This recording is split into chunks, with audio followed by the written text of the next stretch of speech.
I'm diving into the controversial world of global affairs Canada and challenging myself to uncover the truth about the luxury real estate empire funded by taxpayers. As taxpayers, we have the right to know how hard earned money is being spent and what we're going to explore today. The topic of global affairs Canada's real estate investment is shrouded in mystery. It's time to shine a light on it. When we think of taxpayers funded investments, we typically imagine essential public service or infrastructure projects, not luxury properties around the world. But that's exactly what the Global Affairs Canada has been doing, and it's raising some serious questions about the necessity and transparency of these expenditures. Are these properties really necessary for the work of our diplomats and government officials, or is this just a way for them to live large on our dime? One of the most concerning aspects of this is the lack of transparency.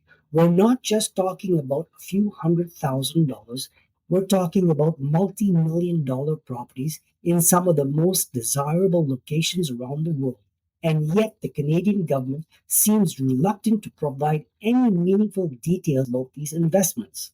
This lack of transparency is especially galling when you're considering these types of properties. We, the taxpayers, have a right to know exactly how our money is being spent, and it's the government's responsibility to provide that information.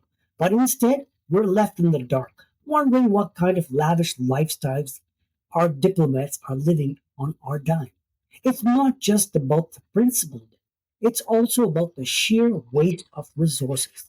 Think of all the other ways that this money could be spent, ways that could actually benefit the Canadian people. We could be investing in our schools or hospitals, our infrastructure, but instead we're blowing it on fancy properties in Paris and Tokyo. Let's take a closer look at some of the specific properties that Global Affairs Canada owns in Paris. For example, they own a luxury apartment building that's valued over 10 million euros. In Tokyo, they own a sprawling estate that worth tens of millions of dollars. And in New York City, they own a swanky condo in one of the most desirable neighborhoods in Manhattan. These properties are not just expensive, they are also incredibly luxurious. We're talking about marble countertops, designer furnishings, and multi dollar views. It's hard to see how these kinds of properties are necessary for the work of our diplomats, especially when you consider they're already being paid a pretty penny to serve our country. But here's the thing, these properties aren't just being used by diplomats, they're also being used to host lavish parties and events, all at the expense of Canadian taxpayers. It's like a never ending cycle of luxury and excessive, and it's all being funded by our hard earned cash.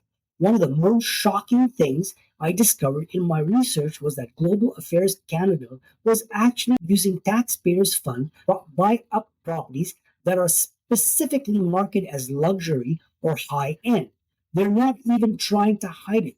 They're openly admitting they're using our money to buy up most expensive properties they can find.